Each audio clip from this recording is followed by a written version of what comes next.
Welcome to T SAT. General studies పాఠ్యాంశాలలో భాగంగా science and technology related topics గురించి మనం మాట్లాడుకుంటూ ఉన్నాం. ఈ వీడియోలో భారత్ అత్యంత ప్రతిష్టాత్మకంగా ప్రారంభించినటువంటి డిజిటల్ ఇండియా కార్యక్రమం యొక్క విశేషాల గురించి మనం మాట్లాడుకునే ప్రయత్నం చేద్దాం. ముఖ్యంగా డిజిటల్ ఇండియాలో 3 ప్రముఖమైనటువంటి అంశాలను డెవలప్ చేసేటటువంటి క్రమంలో 9 మూల స్తంభాలను సాధించాలని చెప్పేసి అచీవ్ కావాలని చెప్పేసి నిర్దేశించుకోవడం జరిగింది. మరి 3 ప్రాధాన్యత అంశాలు ఏంటి, అదేవిధంగా 9 మూల స్తంభాలు ఏంటి, మరి వీటికి మధ్య ఉన్నటువంటి లింకేజ్ ఏంటి, అదేవిధంగా డిజిటల్ ఇండియాలో భాగంగా ఎలాంటి ప్రగతిని సాధించుకోవడం జరిగింది, ఇవన్నీ ఒకసారి మనం గమనించేటటువంటి ప్రయత్నం చేద్దాం. ఇక్కడ ముఖ్యంగా చూస్తే సమాచార ప్రసార సాంకేతికత, దీన్నే మనం ఐసీటీ అని చెప్పేసి అంటున్నాం కదా. డిజిటల్ ఇండియాలో కూడా అత్యంత కీలకమైనటువంటి అంశంగా మనకు ఐసీటీ నిలవబోతోంది. మరి ఈ ఐసీటీ సహాయంతో భారతదేశ భవిష్యత్ ఆర్థిక ముఖ చిత్రాన్ని మార్చగల సదుద్దేశంతో జూలై 1, 2015న భారత ప్రధాని నరేంద్ర మోడీ గారి చేతుల మీదుగా డిజిటల్ ఇండియా కార్యక్రమం అనేది ప్రారంభించబడింది. దీని యొక్క ప్రాథమికమైనటువంటి మోటో ఏంటి అంటే, ఒక ఈక్వేషన్ ద్వారా దీన్ని వివరించుకునే ప్రయత్నం చేస్తాం. IT plus IT is equal to double IT అనొద్దు, దీన్ని కూడా మనము ఐటీ అనేటటువంటి అంశంగా చూస్తాం.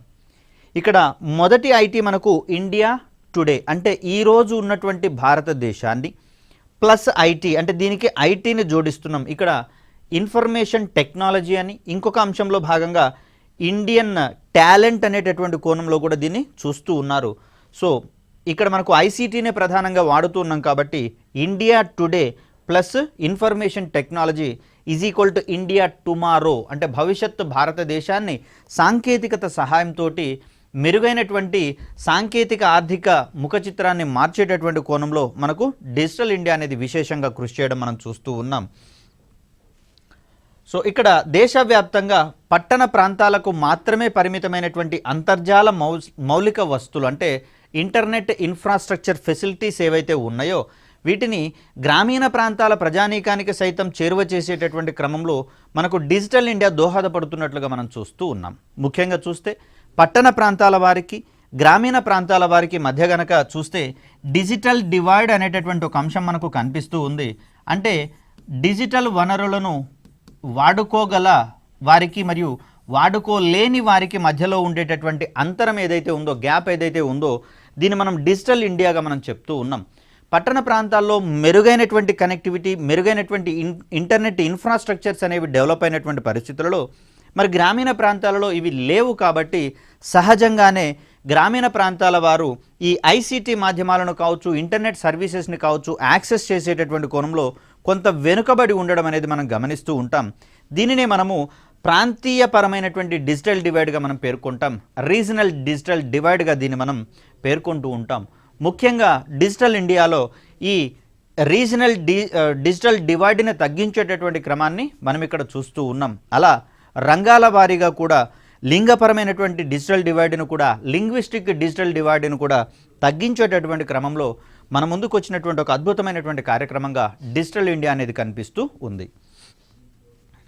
సో ఇక్కడ ఈ డిజిటల్ ఇండియా కార్యక్రమంలో 3 ప్రధానమైనటువంటి అంశాల మీద దృష్టి సారించడం జరిగింది. దీంట్లో డిజిటల్ మౌలిక వసతుల కల్పన, దేశవ్యాప్తంగా డిజిటల్ మౌలిక సౌకర్యాలను కల్పించడంతో పాటుగా పౌరులకు ఆజన్మాంతము ఒక గుర్తింపు కార్డును మనకు అందించేటటువంటి ప్రయత్నం చేస్తారు. దీన్నే మనం ఆధార్కి సంబంధించినటువంటి నెంబర్గా మనం పేర్కొంటూ ఉన్నాం. ఈ ఆధార్ ద్వారా అవసరమైనటువంటి సౌకర్యాలన్నింటినీ కల్పించేటటువంటి ప్రయత్నం చేయడం జరుగుతుంది. అదేవిధంగా చూస్తే ఈ మౌలిక వస్తువులు కల్పించిన తర్వాత ప్రజలకు అందుబాటులోకి వచ్చేటట్లుగా పౌర కేంద్రీకృత పాలన అందించేటటువంటి క్రమంలో మనకు ప్రభుత్వ సేవలను డిజిటల్ మాధ్యమంగా అందించడం అనేది మనం గమనిస్తూ ఉన్నాం. దీనినే మరో రకంగా మనము ఈ గవర్నెన్స్ ప్రోగ్రామ్స్గా మనం చెప్తాం.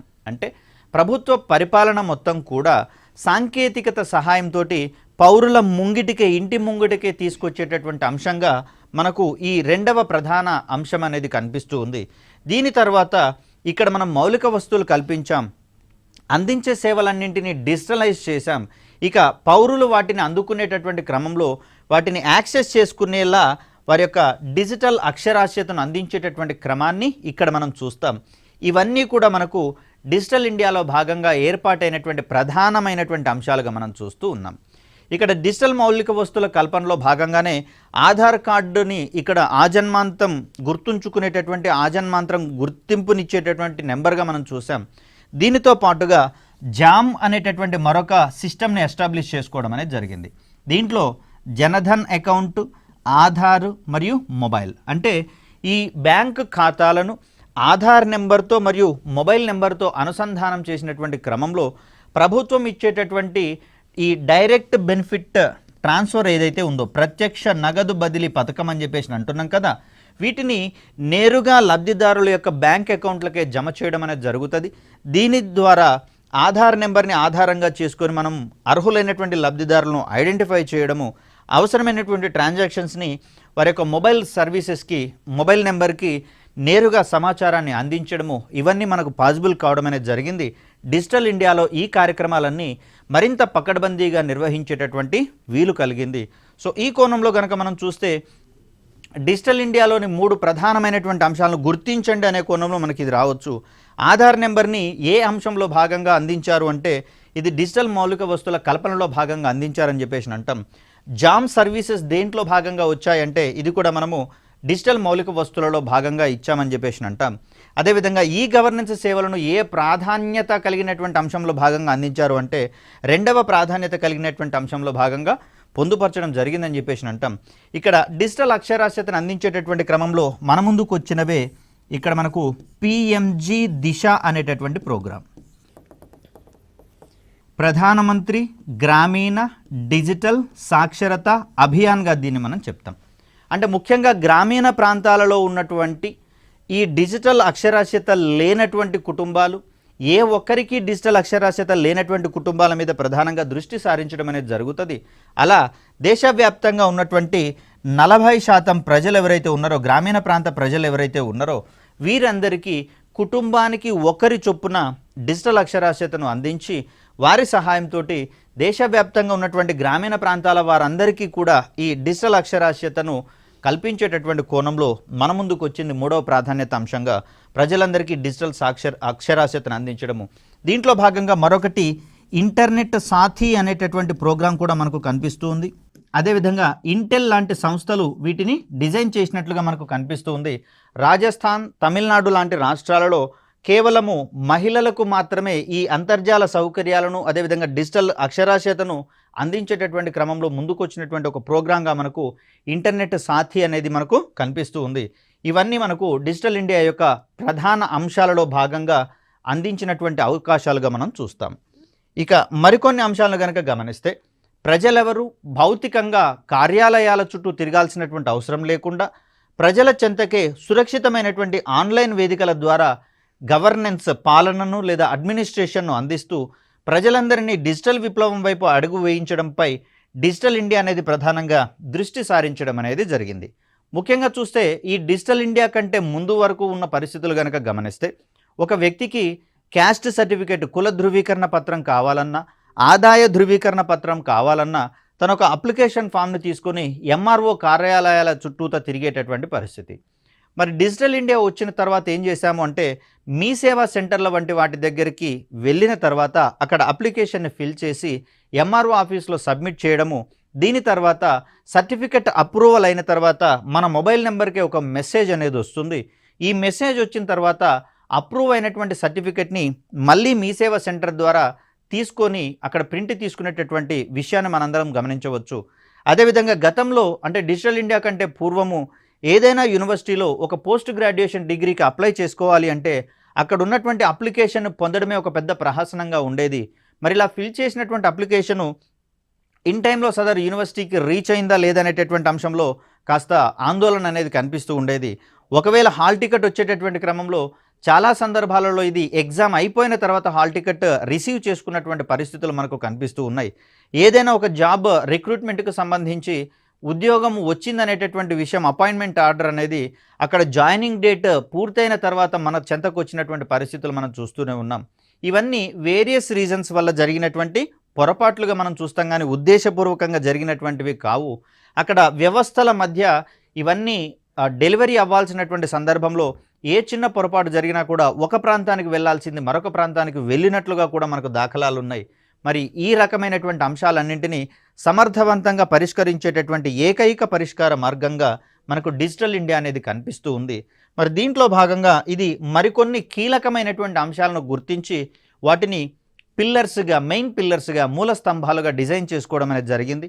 ముఖ్యంగా చూస్తే ఇక్కడ మనకు 9 రకాలైనటువంటి పిల్లర్స్ని ప్రధానంగా డిజిటల్ ఇండియాలో భాగంగా ఐడెంటిఫై చేసి వాటి మీదనే మెయిన్గా ఫోకస్ చేయడం అనేది మనం చూస్తూ ఉన్నాం. సో ఒకసారి గమనించే ప్రయత్నం చేద్దాం. ఇక్కడ డిజిటల్ ఇండియా మూల స్తంభాలుగా మనకు బ్రాడ్బ్యాండ్ హైవేస్ అనేటటువంటివి కనిపిస్తూ ఉన్నాయి. వీటితో పాటుగా దేశ ప్రజలందరికీ మొబైల్ కనెక్టివిటీని అందజేయడము, అదేవిధంగా పబ్లిక్ ఇంటర్నెట్ యాక్సెస్ ప్రోగ్రామ్ అనేది మనకు కనిపిస్తూ ఉంది. ఇక ఈ గవర్నెన్స్ ప్రణాళికలు అనేవి కూడా మనకు కనిపిస్తూ ఉన్నాయి. సో ఇక్కడ బ్రాడ్బ్యాండ్ హైవేస్ విషయానికి వచ్చేసరికల్లా 3 ప్రధానమైనటువంటి మార్గాలలో మనము ఇక్కడ బ్రాడ్బ్యాండ్ హైవేస్ని కల్పించేటటువంటి ప్రయత్నం చేస్తాం. దీంట్లో మొదటిదిగా గ్రామీణ ప్రాంతాల వారందరికీ బ్రాడ్బ్యాండ్ హైవేస్ అనేటటువంటి అంశం మనం చూస్తాం. అంటే బ్రాడ్బ్యాండ్ హైవేస్ని కల్పించేటటువంటి క్రమంలో మనము 3 రకాలైనటువంటి అంశాలను ప్రధానంగా దృష్టిలో పెట్టుకుంటూ ఉన్నాం. గ్రామీణ ప్రాంతాల వారికి, అదేవిధంగా పట్టణ ప్రాంతాల వారికి, దీనితో పాటుగా నేషనల్ ఇన్ఫర్మేషన్ ఇన్ఫ్రాస్ట్రక్చర్ అంటే జాతీయ సమాచార మౌలిక వస్తువులు అనేటటువంటి కోణంలో వీటిని మనం చూస్తాం. ఇక గ్రామీణ ప్రాంతాల వారందరికీ బ్రాడ్బ్యాండ్ హైవేస్ కల్పించేటటువంటి క్రమంలో అక్కడ ఉన్నటువంటి స్థానికంగా ఉన్నటువంటి గ్రామ పంచాయతీ కార్యాలయాలకు ఈ ఇంటర్నెట్ సర్వీసెస్ అందించేటటువంటి ప్రయత్నం చేస్తారు. తద్వారా అక్కడ ఉన్నటువంటి గ్రామీణ ప్రాంతాల వారందరూ కూడా ఆ గ్రామ పంచాయతీ కార్యాలయాల నుంచి ఇంటర్నెట్ సర్వీసెస్ని యాక్సెస్ చేసేటటువంటి క్రమాన్ని ఇక్కడ మనం చూస్తాం. ఇక పట్టణ ప్రాంతాల విషయానికి వచ్చేసరికల్లా ఒక హౌస్ని కన్స్ట్రక్షన్ చేసుకునేటటువంటి సందర్భంలో ఆ ఇంటికి ఆల్రెడీ మున్సిపాలిటీ వారు నీటి కనెక్షన్ని, అదేవిధంగా విద్యుత్ కనెక్షన్ని, ఇక్కడ మురుగునీటి సరఫరా కోసము ఒక డ్రైనేజ్ కనెక్షన్ని ఇవన్నీ అందిస్తున్నట్లుగానే ముందుగానే అంటే ఆ ప్రాంతానికి ఇంటర్నెట్ కనెక్టివిటీని కూడా అందించేటటువంటి కోణంలో broadband highways for urban areas అనేటటువంటి ఈ కీ కాంపోనెంట్ అనేది పనిచేస్తూ ఉంటుంది. ముఖ్యంగా చూస్తే గేటెడ్ కమ్యూనిటీస్ కావచ్చు, అపార్ట్మెంట్స్ కావచ్చు వస్తున్నటువంటి తరుణంలో వీటన్నింటికి కూడా ఈ నీళ్ళ కనెక్షను, విద్యుత్ కనెక్షను ఎలా అయితే అందిస్తారో ఇంటర్నెట్ కనెక్షన్ కూడా ఆ ప్రాంతం వరకు చేరవేయాల్సినటువంటి బాధ్యతను ఇక్కడ ఉన్నటువంటి ఇంటర్నెట్ సర్వీస్ ప్రొవైడర్స్ లేదా ఐఎస్పీస్ అని చెప్పేసి అంటాం, వీళ్లకు అందించడం అనేది మనం చూస్తూ ఉన్నాం. ఇక ఎన్ఐఐలో భాగంగా మనకు రాష్ట్ర కార్యాలయాలను జిల్లా, మండల మరియు గ్రామ పంచాయతీ లెవెల్లో అనుసంధానం చేసేటటువంటి కోణంలో ఇవి మనకు కనిపిస్తూ ఉంటాయి. వీటితో పాటుగా క్లౌడ్ సర్వీసెస్ని అందించేటటువంటి కోణంలో కూడా వీటిని మనం చూస్తాం.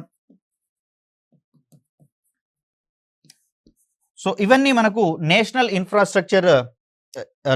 ఇన్ఫర్మేషన్ ఇన్ఫ్రాస్ట్రక్చర్లో భాగంగా మనం అందుకునేటటువంటి ప్రయత్నం చేస్తాం. ఇక్కడ మనకు మేఘనాజ్ క్లౌడ్ అనేటటువంటి దాన్ని ఎస్టాబ్లిష్ చేసుకోవడం అనేది జరిగింది దేశవ్యాప్తంగా ఈ క్లౌడ్ సర్వీసెస్ అందించేటటువంటి కోణంలో. అంటే మొబైల్ ఫోన్లో కనుక మనం గమనిస్తే మనం తీసుకున్నటువంటి ఫోటోలను కొన్ని సందర్భాలలో ఆ మొబైల్ ఫోన్ నుంచి ఎరేజ్ అయ్యేటటువంటి అవకాశం ఉంది, లేదా మన యాక్సెస్కి అవి దొరకకుండా పోయేటటువంటి ప్రమాదం అనేది ఉంది. మరి దీన్ని నివారించడానికి గాను వాటిని బ్యాకప్ చేసుకునేటటువంటి సిస్టమ్ మనందరికీ తెలిసిందే. గూగుల్ ఫొటోస్ లాంటి వాటిలలో వీటిని భద్రపరుచుకొని ఎక్కడి నుంచైనా యాక్సెస్ చేసుకునేటటువంటి క్రమాన్ని మనం చూస్తూ ఉన్నాం కదా. అలా గూగుల్ ఫొటోస్ని మనం ఒక క్లౌడ్ సర్వీస్గా మనం చెప్తాం. ఈ గూగుల్ ఫొటోస్లో ఉన్నటువంటి ఫొటోస్ని ఎక్కడి నుంచైనా సరే మనం మెయిల్ ఐడి, పాస్వర్డ్ సహాయంతో ఏ ఇంటర్నెట్ సెంటర్కి వెళ్ళైనా అక్కడ ఉన్నటువంటి కంప్యూటర్ల ద్వారా మనం యాక్సెస్ చేసేటందుకు వీలుంది. అలా ప్రభుత్వానికి సంబంధించినటువంటి సర్టిఫికెట్స్ అన్నీ కూడా ఇలాంటి మేఘరాజ్ క్లౌడ్ వేదికలలో గనక నిక్షిప్తం చేసినట్లయితే దాన్ని కూడా ఎక్కడి నుంచైనా తీసుకునేటటువంటి అవకాశం అనేది మనకు కలుగుతూ ఉంది. అలా దేశ ప్రజలందరికీ మొబైల్ కనెక్టివిటీని అందించడము, దీనితో పాటుగా పబ్లిక్ ఇంటర్నెట్ యాక్సెస్ ప్రోగ్రామ్, దీంట్లో భాగంగా గ్రామాలలో ఉన్నటువంటి గ్రామ పంచాయతీలను కావచ్చు వీటన్నింటినీ ఇంటర్నెట్ సర్వీసెస్ అందించేటటువంటి కేంద్రాలుగా మారుస్తారు. వీటితో పాటుగా పోస్ట్ ఆఫీసెస్ అనేటటువంటివి కూడా మనకు ఉన్నాయి ప్రతి గ్రామంలో, మేజర్ గ్రామంలో. మరి ఈ పోస్ట్ ఆఫీసులలో కూడా ఇంటర్నెట్ సర్వీసెస్ని అందిస్తూ అక్కడ సాధారణ ప్రజానీకానికి ఆ ఇంటర్నెట్ సర్వీసెస్ అందుబాటులోకి ఉండేటటువంటి పరిస్థితులలో వాటిని తీసుకొని రావడం జరుగుతుంది. ఇక ఈ గవర్నెన్స్ అంటే ప్రభుత్వం యొక్క పరిపాలన మొత్తం కూడా ఎలక్ట్రానిక్ మాధ్యమంగా అందించేటటువంటి ప్రాజెక్టుగా మనకు ఈ గవర్నెన్స్ అనేది కనిపిస్తూ ఉంది. 1980స్లలో ఉన్నటువంటి పరిస్థితులను గనక గమనిస్తే ఏ రాష్ట్రంకి ఆ రాష్ట్రము దానికి ఆసక్తి ఉన్నటువంటి అంశాలలో ఈ గవర్నెన్స్ ప్రణాళికలను తీసుకొని రాగా ప్రస్తుతం మనము వీటన్నింటినీ అన్ని ప్రభుత్వ విభాగాలలో అన్ని ప్రభుత్వ కార్యాలయాలలో ఈ గవర్నెన్స్ ప్రణాళికల్ని జోడించడం అనేది జరుగుతుంది. తద్వారా ప్రజలకు నేరుగా ఆ పరిపాలన అందించడం అనేది జరుగుతుంది. సేవలను అందించేటటువంటి క్రమంలో మనం చూస్తాం. అదేవిధంగా వేగాన్ని సముపార్జించుకోవడంలో, నాణ్యతను అందించడంలో, జవాబుదారీతనాన్ని అక్కడ అందించడంలో, పారదర్శకతను అందించడంలో ఈ గవర్నెన్స్ ప్రణాళికలు అనేవి మన ముందుకు రావడం అనేది జరిగింది. మరి రాష్ట్ర వ్యాప్తంగా ఉన్నటువంటి కొన్నిటి గురించి మనం మాట్లాడుకుంటే ఇక్కడ మరొక పిల్లర్గా ఈ క్రాంతి అనేది కనిపిస్తూ ఉంది. ఇక్కడ ఇంత క్రితం చెప్పుకున్నటువంటి ఈ గవర్నెన్స్ ప్రణాళికలు ఏవైతే ఉన్నాయో అవన్నీ ఒక్కో రాష్ట్రానికి ఒక్కో తీరుగా ఉంటున్నటువంటి పరిస్థితులలో వాటన్నిటినీ ఒకే గొడుగు కిందికి తీసుకొచ్చేటటువంటి ఉమ్మడి ప్రాధాన్యత కార్యక్రమంగా ఈ గవర్నెన్స్కి సంబంధించి ఈ క్రాంతిగా చెప్తాం. అంటే ఈ గవర్నెన్స్ ప్రణాళికలన్నీ కూడా రకరకాలుగా అమలవుతున్నటువంటి పరిస్థితులలో వాటన్నింటినీ ప్రస్తుతం మనం ఈ క్రాంతి అనేటటువంటి పేరుతోటి నిర్వర్తించుకోవడం జరుగుతుంది. అదేవిధంగా అందరి కోసం సమాచారం లేదా సమాచారం అందరి కోసము ఇక్కడ ప్రభుత్వం చేస్తున్నటువంటి కార్యక్రమాలు ఏవైతే ఉన్నాయో ఇవన్నీ కూడా సాధారణమైనటువంటి ప్రజానీకానికి అందరికీ కూడా అందుబాటులోకి తీసుకొచ్చేటటువంటి ఒక ఓపెన్ డేటా ప్లాట్ఫామ్గా మనకు ఇది కనిపిస్తూ ఉంది. రైట్. ఇక మరొక పిల్లర్గా మనకు స్థానికంగానే ఎలక్ట్రానిక్ పరికరాల తయారీ. ఇది సుమారుగా 2020 నాటికి మనకు నెట్ జీరో ఇంపోర్ట్స్ అంటే ఎలక్ట్రానిక్ రంగంలో నెట్ జీరో ఇంపోర్ట్స్ అనేటటువంటి లక్ష్యం కోసం ప్రారంభించబడినట్లుగా తెలుస్తూ ఉంది. అఫ్కోర్స్ కోవిడ్ వంటి పాండమిక్ సిచ్యువేషన్స్లో మనకి ఈ లక్ష్యం కాస్త కుదేలైనట్లుగా మనం చూస్తూ ఉన్నాం. అయినా కూడా మేక్ ఇన్ ఇండియా మరియు మేడ్ ఇన్ ఇండియా లాంటి ప్రోగ్రాంల ద్వారా భారతదేశము అనేకమైనటువంటి ఎలక్ట్రానిక్ క్లస్టర్స్ కావచ్చు, ఎలక్ట్రానిక్ కారిడార్స్ కావచ్చు, ఇండస్ట్రియల్ కారిడార్స్ వంటి వాటిని దేశవ్యాప్తంగా ఎస్టాబ్లిష్ చేసి వాటి ఆధ్వర్యంలో స్థానికంగా స్వదేశీయంగా ఎలక్ట్రానిక్ పరికరాలను తయారు చేయడం అనేది మనం గమనిస్తూ ఉన్నాం. మోస్ట్ ప్రాబబ్లీ మొబైల్ డివైజెస్ కూడా దేశీయంగానే తయారు చేసుకోవాలనేటటువంటి లక్ష్యాన్ని నిర్దేశించుకోవడం జరిగింది. గతంలో అయితేనేమో చైనాకు సంబంధించినటువంటి స్మార్ట్ ఫోన్స్ చైనాలో తయారై భారతదేశంలోకి ఇంపోర్ట్ కావడం అనేది జరిగేది. మరి తద్వారా సులభంగా అవన్నీ తక్కువ రేటుకే ఉన్నటువంటి పరిస్థితుల్లో భారతదేశంలో ఉన్నటువంటి ఈ అసెంబుల్డ్ యూనిట్స్ ఏవైతే ఉన్నాయో స్వదేశీ తయారీ చేసేటటువంటి మొబైల్ కంపెనీలు ఏవైతే ఉన్నాయో వాటి యొక్క సేల్స్ మొత్తం కుదేలవుతున్నటువంటి పరిస్థితులలో చైనా మీద ఆంక్షలు విధించడం ద్వారా ఇవి కేవలం ఇండియాలో తయారైనప్పుడు మాత్రమే మీకు ఆ మొబైల్స్ని మార్కెట్లోకి పంపించేటటువంటి అవకాశం ఇస్తామని చెప్పేసి ఇలాంటి విధానాల ద్వారా భారతదేశంలో ఎలక్ట్రానిక్ పరికరాల తయారీకి విశేషమైనటువంటి అవకాశాలు కల్పించడం అనేది మనం చూస్తూ ఉన్నాం. దీన్ని డిజిటల్ ఇండియాలో భాగంగా ఏర్పాటు చేసినటువంటి 7వ పిల్లర్గా మనం చూస్తాం. ఇక 8వ పిల్లర్ విషయానికి వచ్చేసరికల్లా ఉపాధి మరియు ఉద్యోగ అవకాశాల కల్పనలో ఐటీ అనేది మనకి ఇక్కడ కనిపిస్తూ ఉంది. ముఖ్యంగా చూస్తే ఏ గ్రేడ్ టౌన్స్ ఏవైతే ఉన్నాయో వీటన్నింటిలలో ఉన్నటువంటి విస్తారమైనటువంటి అవకాశాల దృష్ట్యా ఐటీ మాధ్యమంగా ఉద్యోగ అవకాశాల కల్పన అనేది భారీ స్థాయిలో జరిగింది. కానీ ఇక్కడ కొన్ని బి గ్రేడ్ టౌన్స్ కావచ్చు లేదా ద్వితీయ శ్రేణి నగరాలు ఏవైతే ఉన్నాయో గ్రామీణ ప్రాంతాలు ఏవైతే ఉన్నాయో వీటిలలో ఐటీ యొక్క అవకాశాలను అందించడం అనేది వెనుకబడినట్లుగా మనం గమనించాం. కాబట్టి ఆ కోణంలో ద్వితీయ శ్రేణి నగరాల మీద అదేవిధంగా గ్రామీణ ప్రాంతాల మీద ప్రత్యేక శ్రద్ధతోటి ఐటీ రంగంలో శిక్షణను అందించి ఐటీతో పాటుగా ఐటీ ఎనేబుల్డ్ సర్వీసెస్ అనేటటువంటి మరొక రంగం అనేది ఉంది. అంటే ఐటీ మీద ఆధారపడినటువంటి రంగము. ముఖ్యంగా చూస్తే వీటిల్లో మనకు బీపీఓ కాల్ సెంటర్ పొజిషన్స్ అనేవి మనకు కనిపిస్తూ ఉంటాయి. మరి వీటిలలో కొద్దిపాటి శిక్షణను కనుక అందించినట్లయితే అక్కడ ద్వితీయ శ్రేణి నగరాల్లో ఉన్నటువంటి యువతకు కావచ్చు, గ్రామీణ ప్రాంతాల్లో ఉన్నటువంటి యువత కావచ్చు, మహిళలకు కావచ్చు విస్తారమైనటువంటి అవకాశాలు ఐటీ రంగంలో స్థానికంగానే కల్పించేటటువంటి అవకాశం ఉంటుంది. కాబట్టి మరి నార్త్ ఈస్ట్ స్టేట్స్ ఏవైతే ఉన్నాయో ఆ ప్రాంతంలో అదేవిధంగా గ్రామీణ ప్రాంతాల్లోని వారికి ఈ ఐటీ ఆధారంగా శిక్షణను అందించి ఐటీ ఆధారిత ఉపాధిని స్థానికంగానే కల్పించేటటువంటి ప్రయత్నం చేయడం జరుగుతుంది. ఇక 9వది మరియు చివరిదైనటువంటి ఈ కార్యక్రమంలో భాగంగా సత్వర ఫలితాలనిచ్చే కార్యక్రమాలను పెద్ద ఎత్తున ప్రోత్సహించి చేపట్టడం అనేది జరుగుతుంది. ముఖ్యంగా చూస్తే మనకు సింపుల్గా ఒకటి ఆధార్ ఎనేబుల్డ్ పేమెంట్ సిస్టమ్ అనే దాని గురించి మనం మాట్లాడుకోవాల్సి వస్తుంది. అంటే ఇప్పటికే మనం ఆధార్ అనేటటువంటి ప్రక్రియలో భాగంగా మన యొక్క థంబ్ ఇంప్రెషన్స్ అన్నిటిని కూడా రిజిస్టర్ చేసుకున్నాం. కాబట్టి ఇక్కడ ఆధార్ను అనుసంధానంగా చేసేటటువంటి చెల్లింపుల వ్యవస్థని మనము ఆధార్ ఎనేబుల్డ్ పేమెంట్ సిస్టమ్స్గా మనం పేర్కొంటూ ఉంటాం. అంటే మరేం లేదండి, ప్రస్తుతం మనము బ్యాంకుకి వెళ్ళి అమౌంట్ తీసుకోవాలి అంటే మన పాస్బుక్ ఉండాల్సిందే. అదేవిధంగా ఒక ఓచర్ రాసి దాని మీద మనమే మన యొక్క సిగ్నేచర్ని చేస్తే వాళ్ళు దాన్ని ఆథెంటిసిటీని అంటే దాన్ని ధృవీకరించుకున్న తర్వాత అమౌంట్ మనకు అందించేటటువంటి ప్రయత్నం చేస్తారు. ఒకవేళ పాస్బుక్ కనుక లేదు అనుకుందాం, లేదా సంబంధిత వ్యక్తి అక్కడ లేకపోయినా కూడా ఈ పేమెంట్ అనేది జరగదు. మరి ఆ సందర్భంలో ఈ యొక్క ఇబ్బందులను తగ్గించేటటువంటి ఒక వ్యవస్థగా మనకు AEPS Aadhaar enabled payment system అనేది నిలబడుతూ ఉంది. దీనికోసం బ్యాంకుల వరకు వెళ్ళాల్సిన అవసరం లేకుండా బ్యాంకుల ద్వారా అక్కడ నియమించబడినటువంటి బ్యాంకింగ్ కరస్పాండెంట్ లేదా బ్యాంక్ మిత్ర అనే పేరుతో వీళ్ళని మనం పిలుస్తాం. ఈ కరస్పాండెన్స్ కేంద్రాలకు వెళ్ళిన తర్వాత కేవలం మన యొక్క థంబ్ ఇంప్రెషన్ సహాయంతో, అంటే ఇక్కడ ఎలాంటి పాస్బుక్లు ఉండాల్సిన అవసరం లేదు, ఏ స్లిప్స్ కూడా మనం ఇక్కడ ఫిల్ చేయాల్సినటువంటి అవసరం లేదు. పేమెంట్ స్లిప్స్ కేవలం మన యొక్క థంబ్ ఇంప్రెషన్ ద్వారా అక్కడ బయోమెట్రిక్ అటెండెన్స్ లేదా బయోమెట్రిక్ ఐడెంటిటీని మనము ధృవీకరించిన తర్వాత అక్కడ పేమెంట్స్ జరిపేటటువంటి ఒక సిస్టమ్గా మనం దీన్ని మాట్లాడుకుంటూ ఉంటాం. మరి ఇక్కడ పీడిఎస్ కూడా మనకు ఈ పీడిఎస్గా మారింది.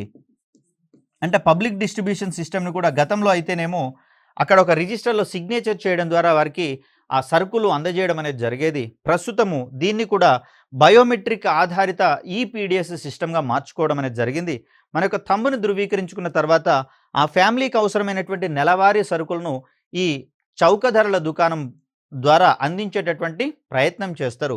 ఇవన్నీ కూడా మనకు డిజిటల్ ఇండియా యొక్క ప్రముఖమైనటువంటి అంశాలుగా మనం చూస్తూ ఉన్నాం. మరి ఇక్కడ ఈ గవర్నెన్స్ ప్రణాళికలకు సంబంధించి మనం గనక గమనిస్తే ఇక్కడ కొన్ని రాష్ట్రాలు మాత్రమే, అది కూడా కొన్ని రంగాలు లేదా కొన్ని విభాగాలలో మాత్రమే ఈ గవర్నెన్స్ ప్రణాళికల ద్వారా ఆయా విభాగాల యొక్క సర్వీసెస్ని నేరుగా ప్రజల ముంగిటికి తీసుకొని పోవడం అనేది జరిగింది. మరి ఇది 1980s నుంచి సంబంధిత రాష్ట్రాలు వాటి యొక్క సాంకేతిక సామర్థ్యాన్ని ఆధారంగా చేసుకొని కావచ్చు, అక్కడ ఉన్నటువంటి హ్యూమన్ రిసోర్సెస్ని బట్టి వీటిని ముందుకు తీసుకొని పోవడం అనేది జరిగింది. మరి ఈ కోణంలో ఏ రాష్ట్రంలో ఎలాంటి కార్యక్రమాలు జరిగాయో ఒకసారి గమనించే ప్రయత్నం చేద్దాం. కంప్యూటర్ల సహాయంతో ప్రజల ఇంటి ముంగిటికి మెరుగైన, వేగవంతమైన, పారదర్శకమైనటువంటి పరిపాలన అందించినటువంటి సదుద్దేశంతో ఈ గవర్నెన్స్ పథకాలు అనేవి ప్రారంభించబడ్డాయి దేశవ్యాప్తంగా. భారతదేశంలో గ్రామీణ జనాభా అత్యధికంగా ఉంటున్నటువంటి తరుణంలో మరి వీరు ప్రభుత్వ ప్రాధాన్యత కార్యక్రమాలను తెలుసుకోవడానికి వారి యొక్క పనిపాటలను పక్కకు పెట్టి ప్రభుత్వ కార్యాలయాలను సందర్శించాల్సి వచ్చేది. మరి దీన్ని తగ్గించేటటువంటి క్రమంలో, దీన్ని దూరం చేసేటటువంటి క్రమంలో మనకు కనిపిస్తుంది ఈ గవర్నెన్స్. ఈ క్రమంలో ఈ గవర్నెన్స్ కార్యక్రమాలను గ్రామీణ ప్రాంతాలకు విస్తరించే సదుద్దేశంతో ప్రత్యేకమైనటువంటి సాఫ్ట్వేర్లను రూపొందించే సంస్థగా మనకు నేషనల్ ఇన్ఫర్మాటిక్స్ సెంటర్ అనేది కనిపిస్తూ ఉంది. దీని మార్గదర్శనంలోనే ప్రభుత్వ విభాగాలన్నీ కూడా వాటి యొక్క కార్యక్రమాలను డిజిటలైజ్ చేయడం ద్వారా ప్రజలకు చేరువలోకి తీసుకొచ్చేటటువంటి ప్రయత్నం చేస్తాయి. ఇక్కడ దేశవ్యాప్తంగా అమలవుతున్నటువంటి ఈ గవర్నెన్స్ ప్రణాళికలను కనుక మనం గమనిస్తే మధ్యప్రదేశ్లో ఇవి జ్ఞానదూత్ అనేటటువంటి పేరుతోటి అమలవుతున్నాయి. గుజరాత్ విషయానికి వచ్చేసరికల్లా ఈ గ్రామ్ సువిధ అనేటటువంటి పేరుతోటి వీటిని అమలు చేస్తూ ఉన్నాం. ఉత్తరప్రదేశ్లో లోకవాణి అనేటటువంటి పేరుతోటి, కర్ణాటక విషయానికి వచ్చేసరికల్లా రూరల్ డిజిటల్ సర్వీసెస్ అనేటటువంటి పేరుతోటి ఈ గవర్నెన్స్ ప్రణాళికలు అమలవుతూ ఉంటే, ఇక్కడ ఆంధ్రప్రదేశ్ విషయానికి వచ్చేసరికల్లా ఏపీ స్వాన్ అనేటటువంటి పేరుతోటి, ఇక్కడ స్వాన్ అంటే స్టేట్ వైడ్ ఏరియా నెట్వర్క్గా వీటిని మనం చెప్తాం. సో అలా మనకు ఆంధ్రప్రదేశ్లో ఏపీ స్వాన్ పేరుతోటి ఇవి రాష్ట్ర కార్యాలయాలను జిల్లా మరియు మండల గ్రామీణ ప్రాంతాల్లో ఉన్నటువంటి కార్యాలయాలతో అనుసంధానం చేసేటటువంటి ఒక వ్యవస్థగా మనం చెప్తాం. ఇక తమిళనాడు మరియు గుజరాత్ విషయానికి వచ్చేసరికల్లా ఈ డిస్ట్రిక్ట్స్ అనేటటువంటి పేరుతోటి ఈ గవర్నెన్స్ ప్రణాళికలు అమలవుతూ ఉంటే, హిమాచల్ ప్రదేశ్లో లోకమిత్ర అనేటటువంటి పేరుతోటి, కేరళ మరియు కర్ణాటకలలో ఇదే సిస్టమ్ మనకు ఏక గవాక్ష విధానము, దీన్నే మనము సింగిల్ విండో సిస్టమ్గా వీటిని మనము పరిగణించేటటువంటి ప్రయత్నం చేస్తాం. ఇక దేశంలో ఉన్నటువంటి వ్యవసాయ మార్కెట్లను అన్నింటినీ కూడా గతంలో అయితేనేమో Agmark net, agricultural marketing network అనేటటువంటి విధానంలో అనుసంధానం చేయడం అనేది జరిగింది. అయితే దీనికి ధీటైనటువంటి మరొక వ్యవస్థగా ఈ నామ్ అనేది మనకు కనిపిస్తూ ఉంది. ఇక్కడ ఈ నామ్ అనేటటువంటి దాన్ని ఎలక్ట్రానికల్లీ నేషనల్ అగ్రికల్చరల్ మార్కెట్గా మనం చెప్తాం. అంటే దేశవ్యాప్తంగా ఉన్నటువంటి అగ్రికల్చర్ మార్కెట్స్ అన్నిటినీ కూడా ఒకదానితో ఒకటి అనుసంధానం చేయడం అనేది మనం ఈ నామ్ సిస్టంలో భాగంగా చూస్తాం. వీటి సహాయంతో రైతులకు ఎప్పటికప్పుడు వ్యవసాయ పంటలకు సంబంధించినటువంటి వివిధ మార్కెట్లలో ఉండే ధరల యొక్క వివరాలు అందిపుచ్చుకునేటందుకు అవకాశం ఉంది. తద్వారా తమ యొక్క పంటకు నాణ్యమైనటువంటి ధర, అదేవిధంగా అధిక ధర ఎక్కడ లభ్యమవుతుందో గమనించేటటువంటి అవకాశం ఉంది. తద్వారా ఆయా మార్కెట్లకు రైతులు నేరుగా తమ పంటను తీసుకొని పోయి లాభదాయకమైనటువంటి ధరను పొందేటటువంటి అవకాశం అనేది కలుగుతూ ఉంది. దీనికి అంతటికీ కారణమైనటువంటి వ్యవస్థగా మనము ఈ నామ్ అనేటటువంటి దాన్ని చూస్తాం. ఇక భారతదేశం ప్రధానంగా వ్యవసాయ ఆధారిత దేశం కాబట్టి భూ సంబంధ రికార్డులను సక్రమంగా నిర్వహించేటటువంటి ఉద్దేశంతో పలు రాష్ట్రాలు ఈ గవర్నెన్స్ విధానాల మీద ఆధారపడినట్లుగా మనం చూస్తూ ఉన్నాం. ముఖ్యంగా చూస్తే మెకెన్సే లాంటి సంస్థలు భారత్ లాంటి దేశాలలో ఈ భూ రికార్డుల లావాదేవీలలో అవకతవకల వల్ల ఏటా 1.3% జీడిపిని కోల్పోతున్నట్లుగా వివరించడం అనేది జరిగింది. మరి ఈ సందర్భంలో ఆయా భూ లావాదేవీలను మరింత సమర్థవంతంగా పకడ్బందీగా నిర్వర్తించేటటువంటి క్రమంలో పలు రాష్ట్రాలు ఈ గవర్నెన్స్ విధానాలకు వెళ్ళినట్లుగా మనం చూస్తూ ఉన్నాం. మరి వాటికి సంబంధించినటువంటి అంశాలు కనుక చూస్తే భూ రికార్డుల కంప్యూటరీకరణ ప్రాజెక్టులని తెలంగాణ మరియు గోవాలలో ధరణి అనేటటువంటి పేరుతోటి తీసుకొని రాగా, ప్రస్తుతము తెలంగాణలో ఉన్నటువంటి ధరణిని మరింత సరళీకరించి సంస్కరించేటటువంటి కార్యక్రమాలు నిర్వహిస్తూ ఉన్నాం. మరి దీంట్లో భాగంగా గతంలో చోటు చేసుకున్నటువంటి అన్యాయాలు, అక్రమాలను ప్రస్తుతం వీటిని పరిష్కరించేటటువంటి దిశగా ధరణి పోర్టల్ని నిలుపుదల చేసి వీటికి ప్రత్యామ్నాయంగా మరికొన్ని సర్వీసెస్ని ఏర్పాటు చేయాలని చెప్పేసి నిర్దేశించుకోవడం జరిగింది. గతంలో అయితే బ్లాక్ చైన్ టెక్నాలజీ ఆధారిత ల్యాండ్ రికార్డ్స్ కంప్యూటరైజేషన్ ప్రాజెక్ట్ అనేది కనిపిస్తుంది ధరణికి సంబంధించి. దీనిని ప్రస్తుతము సంస్కరించేటటువంటి దిశలో ఉన్నట్లుగా మనం చూస్తాం. అదేవిధంగా ఆంధ్రప్రదేశ్ విషయానికి వచ్చేసరికల్లా భూభారతి అనేటటువంటి పేరుతోటి, తమిళనాడులో తమిళ నీలం, అదేవిధంగా ఛత్తీస్గఢ్ విషయానికి వచ్చేసరికల్లా భూయాన్, గుజరాత్లో ఈ ధార, మధ్యప్రదేశ్లో హిమభూమి అనేటటువంటి కార్యక్రమాలు. వీటితో పాటుగా దేశవ్యాప్తంగా భూముల యొక్క రిజిస్ట్రేషన్ కార్యక్రమాలలో కూడా పలు ఈ గవర్నెన్స్ ప్రణాళికల్ని రూపొందించి అమలు చేస్తున్నటువంటి పరిస్థితి మనం చూడాలి. Computer aided administration in registration department, దీన్ని మనము కార్డ్ అనేటటువంటి పేరుతో ఆంధ్రప్రదేశ్ గవర్నమెంట్ అమలు చేస్తున్నటువంటి అంశాన్ని మనం చూస్తాం. అదేవిధంగా తమిళనాడు విషయానికి వచ్చేసరికల్లా మనకు స్టార్ అనేటటువంటి ప్రోగ్రాంలో భాగంగా ఈ భూముల రిజిస్ట్రేషన్కి సంబంధించినటువంటి ఈ గవర్నెన్స్ కార్యక్రమాలను ముందుకు తీసుకొని రావడం అనేది జరిగింది. కేరళ విషయానికి వచ్చేసరికల్లా పెరల్ అనేటటువంటి పేరుతోటి, పంజాబ్ విషయానికి వచ్చేసరికల్లా ప్రిజమ్ అనేటటువంటి పేరుతోటి, Punjab registration information system module అనేటటువంటి పేరుతోటి దీన్ని ఇక్కడ తీసుకొని రావడం జరిగింది.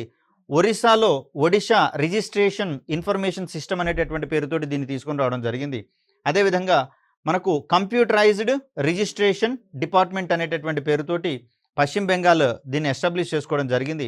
ఇంకొకటి రిజిస్ట్రేషన్ డిపార్ట్మెంట్ అనేటటువంటి పేరుతోటి, రెడ్ అనేటటువంటి పేరుతోటి గుజరాత్ గవర్నమెంట్ కూడా ఈ గవర్నెన్స్ ప్రణాళికల్ని ముందుకు తీసుకొని పోతున్నటువంటి పరిస్థితులు మనకు కనిపిస్తూ ఉన్నాయి. ఇవన్నీ కూడా భూ అక్రమ లావాదేవీలను తగ్గించేటటువంటి కోణంలో చేపట్టబడినటువంటి సంస్కరణలుగా మనం వీటిని చూస్తూ ఉన్నాం.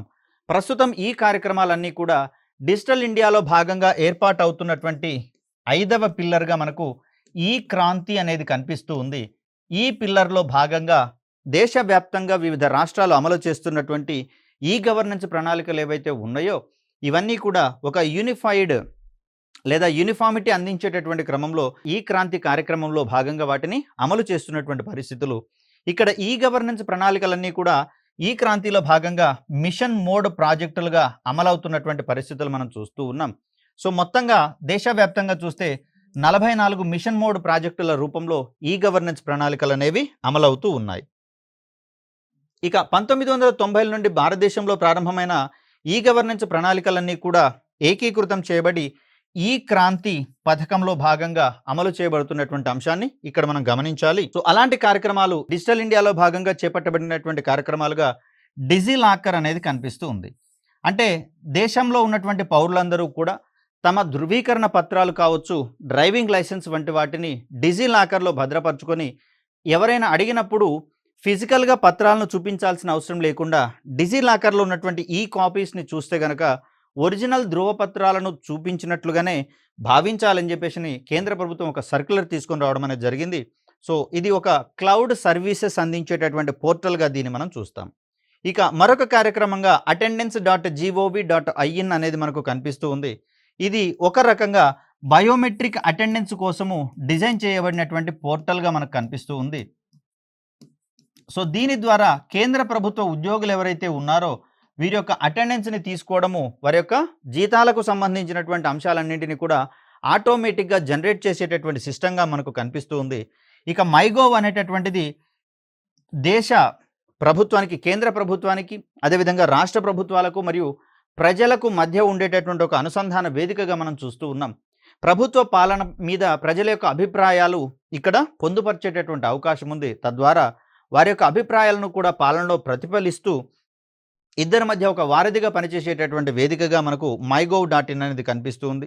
అదేవిధంగా చూస్తే దేశవ్యాప్తంగా ఉన్నటువంటి వివిధ విశ్వవిద్యాలయాలు కావచ్చు, కాలేజెస్ కావచ్చు, నాణ్యమైనటువంటి విద్యను అందించేటటువంటి కోణంలో అక్కడ అందుబాటులో ఉన్నటువంటి బోధనా సిబ్బంది కొరత గనక ఉన్నట్లయితే, సమర్థవంతమైనటువంటి బోధనా సిబ్బంది కొరత గనక ఉన్నట్లయితే దాన్ని పరిష్కరించేటటువంటి మార్గంగా మనకు స్వయం అనేటటువంటి పోర్టల్ని డిజైన్ చేసుకోవడం జరిగింది. Study webs of active learning for young aspiring minds అనేటటువంటి పేరుతోటి దీన్ని తీసుకొని రావడం జరిగింది. ఇక్కడ దేశవ్యాప్తంగా ఉన్నటువంటి ప్రముఖమైనటువంటి ఐఐటీలలో ఉన్నటువంటి బోధనా సిబ్బంది ఆధ్వర్యంలో వీడియో పాఠ్యాంశాలను రూపొందించినటువంటి అనేకమైనటువంటి కోర్సెస్ అందుబాటులో ఉంచడం జరుగుతుంది. ఇంజనీరింగ్ విద్యార్థులు కావచ్చు, టీచర్లు కావచ్చు, అదేవిధంగా విద్యార్థుల యొక్క పేరెంట్స్ కూడా ఆసక్తి కలిగినటువంటి కోర్సెస్ని దీంట్లో స్వయంగా నేర్చుకునేటటువంటి అవకాశం ఉంది. కాబట్టి దీనికి మనం స్వయం అనేటటువంటి పోర్టల్ని అందించడం జరిగింది. ముఖ్యంగా చూస్తే ఇలాంటి పోర్టల్స్ని మనము మూక్ పోర్టల్స్గా మనం చెప్తాం. అంటే మ్యాసివ్ ఆన్లైన్ ఓపెన్ కోర్సెస్. అంటే రెగ్యులర్గా కళాశాలకు వెళ్ళాల్సినటువంటి అవసరం లేకుండా ఇంటి పట్టునే ఉంటూ ఆయా కోర్సుల్ని కంప్లీట్ చేసుకునేటటువంటి వెసులుబాటు కల్పించే పోర్టల్గా మనం స్వయం పోర్టల్ని చూస్తాం. ఇది కూడా మనకు డిజిటల్ ఇండియాలో భాగంగానే ఎస్టాబ్లిష్ చేయడం అనేది జరిగింది. ఇక్కడ కోర్సు అయిపోయిన తర్వాత సంబంధిత విద్యార్థులకు ఒక ఎగ్జామ్ను కూడా కండక్ట్ చేస్తారు. అందులో వారికి ఉన్నటువంటి పెర్ఫార్మెన్స్ని ఆధారంగా ధృవీకరణ పత్రాలు, సర్టిఫికెట్స్ని కూడా అందించేటటువంటి ప్రయత్నం చేస్తారు. ఇది వారి యొక్క ఉపాధి కల్పనలో, ఉపాధిని పొందేటటువంటి కోణంలో కూడా సర్టిఫికెట్స్ వ్యాలిడ్ అవుతాయని చెప్పేసి గమనించాలి. ఇక దీని తర్వాత చూస్తే మనకు Swachh Bharat machine mobile application కూడా లాంచ్ చేసుకోవడం అనేది జరిగింది. దీని సహాయంతో గ్రామీణ ప్రాంతాలలో ఉన్నటువంటి కుటుంబాలు ఎవరైతే ఉన్నారో ఈ బహిరంగ మలం విసర్జన ద్వారా వారికి సంక్రమించేటటువంటి వ్యాధుల నుంచి ఇది ఉపశమనం కల్పించినట్లుగా, ప్రతి కుటుంబము సంవత్సరానికి ఒక 10,000 నుంచి 50,000 వరకు అక్కడ ఫండ్స్ అనేవి ఆదా అవుతున్నట్లుగా, అంటే ఆరోగ్య సంరక్షణ మీద వెచ్చించాల్సినటువంటి ఫండ్స్ ఆదా అవుతున్నట్లుగా మనకు పరిగణించడం అనేది జరిగింది. వీటి తర్వాత మనకు చేపట్టినటువంటి కార్యక్రమాలుగా ఈ సైన్ ఫ్రేమ్వర్క్ కావచ్చు, ఈ వైద్యశాల అంటే డాక్టర్లకు సంబంధించినటువంటి అపాయింట్మెంట్స్ని ఎలక్ట్రానిక్ మాధ్యమంగా పొందేటటువంటి సర్వీసెస్ కావచ్చు, అదేవిధంగా మెడికేషన్ అందించేటటువంటి క్రమంలో రోగులకు ఉండేటటువంటి అనుమానాలను నివృత్తి చేసేటటువంటి క్రమంలో ఇక్కడ వైద్య సిబ్బందికి మరియు రోగులకు మధ్య ఒక అనుసంధాన వేదికగా ఇది మనకు కనిపిస్తుంది. ఇక కోవిడ్ పాండమిక్ సమయంలో అక్కడ కంటైన్మెంట్ ఏరియాలను గుర్తింపు చేయడంలో, అదేవిధంగా వ్యాక్సిన్ అందజేసేటటువంటి ప్రైమరీ హెల్త్ సెంటర్స్ యొక్క డీటెయిల్స్, అంటే ఏ ప్రైమరీ హెల్త్ సెంటర్లో ఎలాంటి ఏ రకమైనటువంటి వ్యాక్సిన్స్ అందుబాటులో ఉన్నాయో వాటన్నిటికీ సంబంధించినటువంటి ఇన్ఫర్మేషన్లతో పాటుగా ఇక్కడ ప్రతి ఒక్కరికి కూడా మొబైల్ నెంబర్ తోటి లాగిన్ సర్వీసెస్ ఇవ్వడం అనేది జరిగింది. తద్వారా వారి యొక్క వ్యాక్సినేషన్ డిజిటల్ సర్టిఫికెట్ని కూడా దీంట్లో అందుబాటులో ఉంచడం అనేది జరిగింది. యూపీఐ పేమెంట్స్ కావచ్చు, ఈ పాఠశాల, భీమ్, ఇవన్నీ కూడా డిజిటల్ ఇండియా సహాయంతో రూపొందించబడినటువంటి ప్రజలకు సర్వీస్ సేవలను పారదర్శకంగా, నాణ్యంగా అందించేటటువంటి కోణంలో ఉద్దేశించబడినటువంటి యాప్స్గా మనం చూస్తాం. వీటి సహాయంతో ఈ గవర్నెన్స్ కార్యక్రమాలన్నీ మొబైల్ గవర్నెన్స్ బాట పట్టినట్లుగా మనం ఇక్కడ గమనించాలి. తద్వారా వాటికి విశిష్టమైనటువంటి ప్రాచుర్యాన్ని, అదేవిధంగా లభ్యతను అందుబాటులోకి తీసుకొచ్చినటువంటి కార్యక్రమాలుగా మనకు డిజిటల్ ఇండియా అనేది కనిపిస్తుంది. తద్వారా దేశ ప్రజలందరికీ కూడా మెరుగైన, పారదర్శకమైనటువంటి, నాణ్యమైనటువంటి, జవాబుదారీతనంతో కూడినటువంటి పాలనను అందించడమే ప్రధానమైనటువంటి ఉద్దేశంగా మనకు డిజిటల్ ఇండియా అనేది కనిపిస్తూ ఉంది.